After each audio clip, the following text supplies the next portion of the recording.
Bonjour à tous, je suis ravi de vous retrouver dans le ESAP Studio.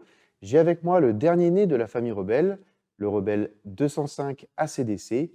Il est encore emballé et ce que je vous propose, c'est de le déballer ensemble afin de découvrir ce qu'il y a dans cette boîte. Vous êtes prêts? C'est parti. Alors, je vais commencer par les accessoires.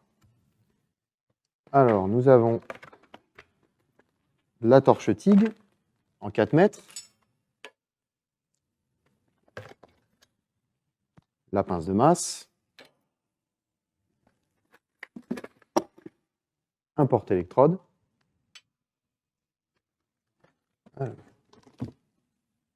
la torche MIG,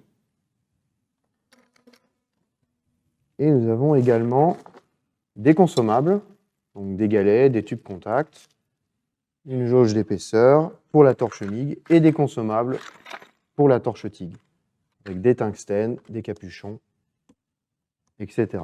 Sans oublier le manuel.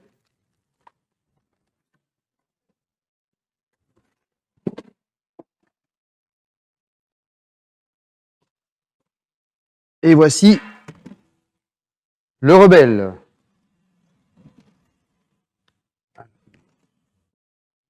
Avec le tuyau de gaz pour se brancher à votre bouteille. Donc nous retrouvons une machine assez compacte avec à l'arrière les deux connexions pour le gaz, donc une pour le TIG, une pour le MIG, ce qui supprime la torche à valve pour le TIG. Sur le côté, l'emplacement pour les bobines de 5 kg, le système de dévidage à 2 galets. Bien sûr, toujours un abac de réglage pour vous aider à choisir vos paramètres. Hop, je vais enlever ça.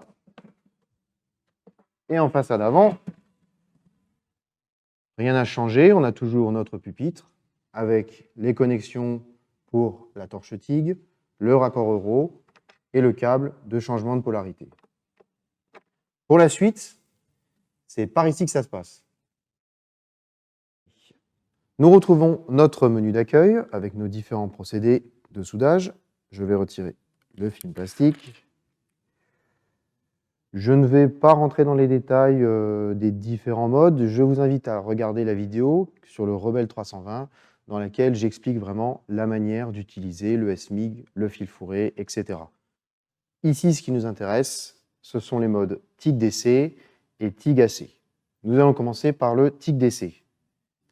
Je rentre dans le menu, le rappel pour le branchement de la torche, ici le réglage d'intensité, les guides de paramètres, les 4 mémoires, les paramètres complémentaires, donc avec le pré-gaz, le post-gaz, la montée et l'évanouissement, le 2 temps, 4 temps, le type d'amorçage, haute fréquence ou contact, est-ce que je travaille avec une torche ou une commande à distance, et un mode que nous appelons le double courant, qui, quand vous êtes en mode 4 temps, va vous permettre de passer, dans notre cas ici, à une intensité de 80 à 43 ampères, sans extinction d'arc, juste en appuyant sur la gâchette.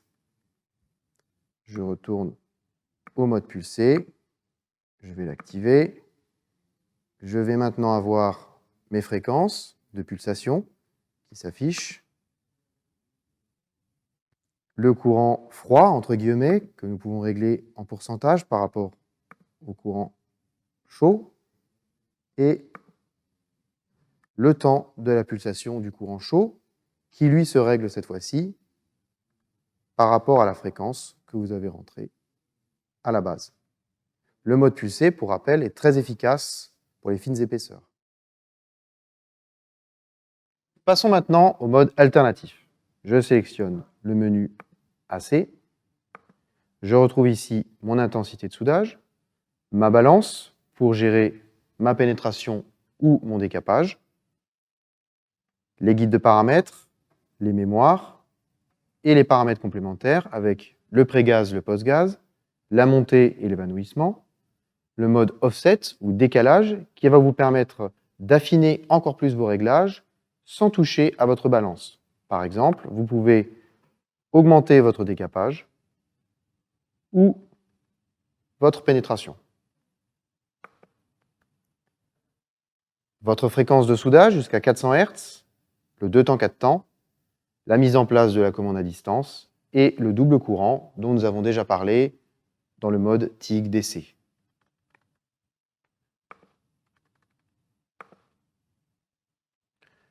L'explication est terminée, place à la démonstration.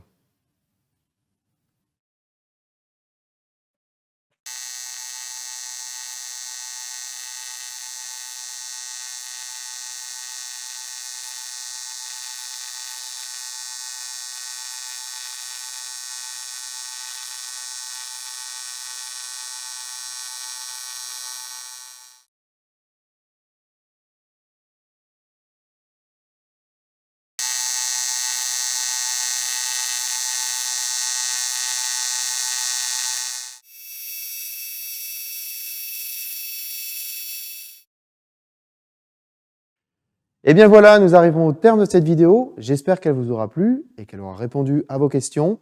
N'hésitez pas à visiter notre site internet esa.fr afin de trouver le distributeur partenaire le plus proche de chez vous. En attendant, moi je vous dis bon soudage et à bientôt pour de nouvelles vidéos.